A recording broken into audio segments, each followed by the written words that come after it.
ನೀನ್ ನಮ್ಮನೆಗಲ್ಲ. ಇಲ್ಲ ಮಾಮ್, ನಾನ್ ವಿರಾಟ್ ಮಗುಗೆ ತಾಯಿ ಆಗ್ತಿದ್ದೀನಿ. ಹಾಗಿದ್ರೆ ಇದೇನೆ?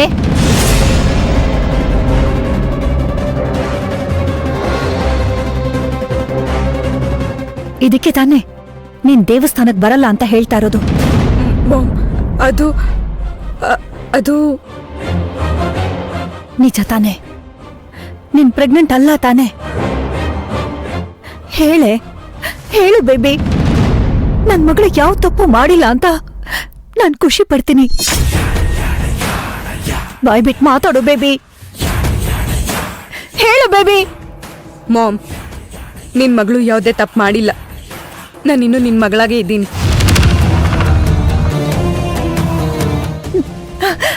ಬೇಬಿ,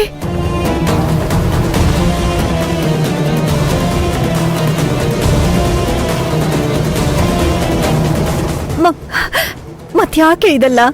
ಹಾ, ವಿರಾಟ್ನ ಮದ್ವೆ ಆಗ್ಬೇಕು ಅನ್ನೋದಕ್ಕೆ ಈ ಸಿಚುವೇಶನ್ನ ಎನ್ಕ್ಯಾಚ್ ಮಾಡ್ಕೊಂಡೆ. ಒಳ್ಳೇದಾಯ್ತು. ನಮ್ಮನ್ನ ನಿನ್ನತ್ತೆ ಅವ್ರಿಗೆ ಬೇಕಾದ ಹಾಗೆ ಆಡಿಸ್ತಾ ಇದ್ರು. ಈಗ ನಮ್ ಟೈಮ್ ಬಂದಿದೆ, ಅದನ್ನ ಸರಿಯಾಗಿ ಬಳಸ್ಕೊಳ್ಳೋಣ. ಈಗ ನಮ್ಗ್ ಸಿಕ್ಕಿರೋ ಅವಕಾಶನ ದೇವ್ರೇ ಕೊಟ್ಟಿರೋ ಅವಕಾಶ ಅಂತ ಮದುವೆ ಎಲ್ಲೇ ಆದ್ರೂ ನೀನ್ ಸುಮ್ಮನೆ ಇದ್ಬಿಡು. ಈ ಶಾಸ್ತ್ರ ಸಂಪ್ರದಾಯ ಎಲ್ಲ ನಾವು ಮಾಡ್ಕೊಂಡ್ ಹಾಗೆ ಬೇಬಿ. ಈ ಅವಕಾಶನ ನಮಗ್ ಬೇಕಾದ ಹಾಗೆ ನಾವು ಬಳಸ್ಕೊಳ್ಳೋಣ. ಆದ್ರೆ ಯಾವುದೇ ಕಾರಣಕ್ಕೂ ಈ ವಿಚಾರ ಮದ್ವೆ ಆಗೋವರೆಗೂ ಯಾರಿಗೂ ಗೊತ್ತಾಗ್ಬಾರ್ದು.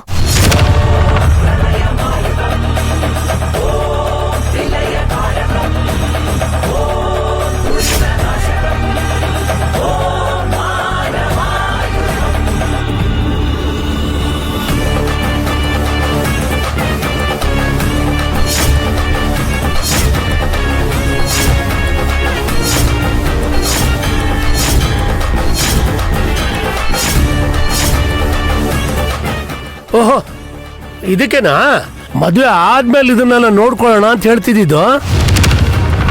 ಹೌದಪ್ಪ, ಅದಕ್ಕೆ ದೇವಸ್ಥಾನದಲ್ಲಿ ಆಗ್ಬೇಕಿರೋ ಮದ್ವೆ ಮನೇಲಿ ಆಗ್ತಿರೋದು. ಯಾಕೆಲ್ಲ ಸುಮ್ಮನಾಗ್ಬಿಟ್ರೆ ಮಾತಾಡಿ. ನನ್ನ ಮಗಂಗೆ, ನನ್ನ ಸೊಸೆಗೆ ಇನ್ನು ಏನೇನ್ ಅನ್ಬೇಕು, ಏನೇನ್ ಪ್ರಶ್ನೆಗಳು ಕೇಳ್ಬೇಕು ಕೇಳ್ರಿ. ಈಗ್ಲೂ ನಿನ್ ಸತ್ಯನ ಒಪ್ಕೋತೀಯೋ ಇಲ್ವೋ? ಒಪ್ಕೊಳ್ದೇ ಇದ್ರೆ ಟೆಸ್ಟ್ ಮಾಡೋದಕ್ಕೆ ಡಾಕ್ಟರ್ ಇದ್ದಾರೆ. ಹೆಣ್ಮಕ್ಳು ಮಾನ ಮರ್ಯಾದೆಗೆ ಎಷ್ಟು ಹಂಚ್ತಾರೋ ಗಂಡು ಮಕ್ಕಳು ಅಷ್ಟೇ ಹಂಚ್ತಾರೆ. ಎಲ್ರೂ ಮುಂದೆ ನಿನ್ ಹೊಟ್ಟೆಲಿರೋ ಮಗುಗೆ ವಿರಾಟ್ ಕಾರಣ ಅಂದ್ಯೋ ಅದೇ ರೀತಿ ಈಗ ಈ ಸತ್ಯನ ಅಷ್ಟೇ ಜೋರಾಗಿ ಹೇಳು. ಈಶಾನಿ, ಸಿಂಧು ಹೇಳಿದ್ ನಿಜಾನಾ? ಮಾತಾಡು ಈಶಾನಿ.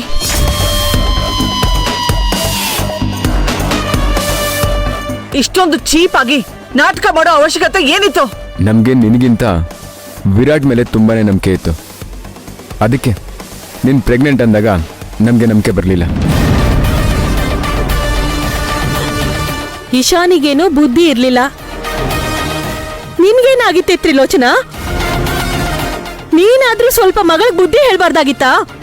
ನಿನ್ ಮೇಲೆ ಎಷ್ಟೊಂದು ನಂಬಿಕೆ ಇಟ್ಕೊಂಡಿದ್ದೆ ಇಶಾನಿ, ತಪ್ಪು ಮಾಡ್ಬಿಟ್ಟೆ. ಈ ವಿಷಯ ಕೇಳಿ ಏನ್ ಮಾಡಬೇಕು ಅಂತಲೇ ನನಗೆ ಗೊತ್ತಾಗ್ತಾ ಇಲ್ಲ. ನನ್ನ ಮಗಳು ಪ್ರೆಗ್ನೆಂಟ್ ಅಲ್ಲ ಅಂತ ಸಂತೋಷ ಪಡ್ಲಾ, ಅಥವಾ ಅವಳ ಮದುವೆ ನಿಂತೋಯ್ತಲ್ಲ ಅಂತ ದುಃಖ ಪಡ್ಲಾ? ಏನ್ ಮಾಡ್ಲಿ ನಾನು? ಬೇಬಿ ಪ್ಲೀಸ್ ಮಗಳೇ, ಒಂದ್ಸಲ ಎಲ್ರ ಮುಂದೆ ನಾನು ಪವಿತ್ರವಾಗಿದ್ದೀನಿ, ನನಗೇನು ಆಗಿಲ್ಲ ಅಂತ ಹೇಳ್ಬಿಡಮ್ಮ ಪ್ಲೀಸ್. ನಿಜ ಹೇಳೆ. ಧೈರ್ಯವಾಗಿ ತಲೆ ಎತ್ತಿ ಹೇಳು ಮಗಳೇ. ನೀನ್ ಯಾರಿಗೂ ಹೆದರ್ಕೋಬೇಕಾಗಿಲ್ಲ. ನಾನು ಯಾವ ತಪ್ಪು ಮಾಡಿಲ್ಲ ಅಂತ ಹೇಳಮ್ಮ. ಹೌದು ಹೌದು ಹೌದು, ನಾನು ಪ್ರೆಗ್ನೆಂಟ್ ಅಲ್ಲ.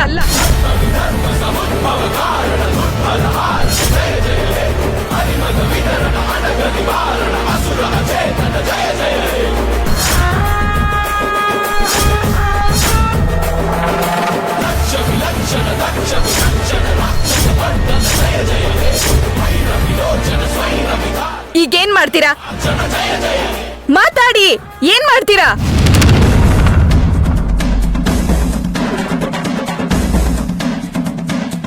ಡಾಕ್ಟ್ರೆ ದಯವಿಟ್ಟು ನಮ್ಮನ್ನು ಕ್ಷಮಿಸಿ. ನಮ್ಮಿಂದ ನಿಮಗೆ ತೊಂದರೆ ಆಯಿತು. ತಾವಿನ್ನು ಹೊರಡ್ಬೋದು.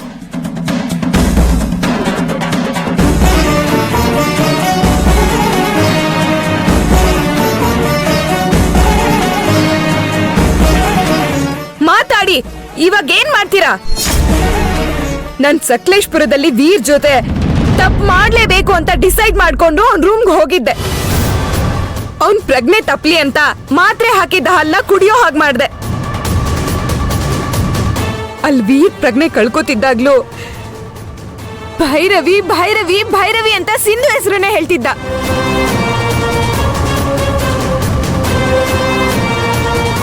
ನನಗಾಗ ಬಂದಿದ್ದು ಕೋಪ ಅಲ್ಲ, ದ್ವೇಷ. ದ್ವೇಷ. ನನ್ಗೆ ವೀರ್ನ ಕೊಟ್ಟು ಮದ್ವೆ ಮಾಡಿಸ್ತೀನಿ ಅಂತ ಇಲ್ಲಿ ಕರ್ಕೊಂಡ್ ಬಂದ್ರು. ಆದ್ರೆ ಮದ್ವೆನೆ ಮಾಡಿಸ್ಲಿಲ್ಲ. ನನಗ್ ನೋವಾಗ್ತಿತ್ತು.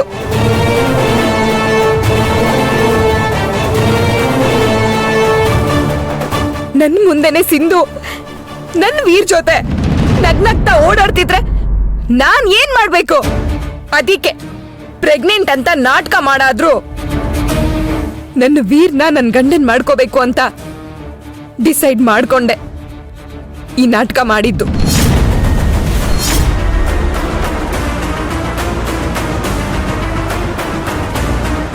ಹೀಗ್ ಮಾಡಿದಕ್ ತಾನೆ ನೀನು ಮಾತಾಡ್ಬೇಡಿ. ಯಾರಿಗೂ ಮಾತಾಡೋ ಅಧಿಕಾರ ಇಲ್ಲ. ವೀರ್, ಇಷ್ಟೆಲ್ಲ ನಿನ್ನಿಂದನೇ ಆಗಿದ್ದು.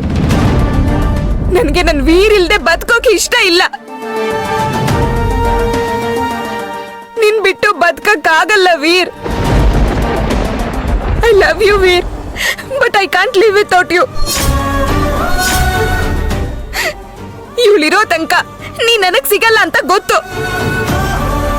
ಅದಕ್ಕೆ ನಾನ್ ಸಾಯ್ತೀನಿ ಸಾಯ್ತೀನಿ ಸಾಯ್ತೀನಿ. ಅಯ್ಯೋ ಬೇಬಿ ಬೇಬಿ ಏನ್ ಮಾತಾಡ್ತಿದ್ಯಮ್ಮ? ನನ್ನನ್ ಬಿಟ್ಬಿಡಿ. ನನ್ನ ನಿರ್ಧಾರನ ನನ್ ಯಾವ್ದೇ ಕಾರಣಕ್ಕೂ ಬದಲಾಯಿಸಲ್ಲ.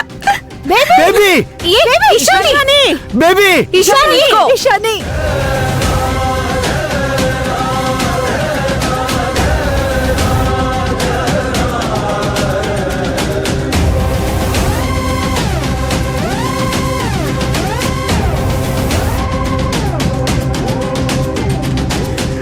ಮಗಳೇ ಇಶಾನಿ ಇಶಾನಿ ಬೇಬಿ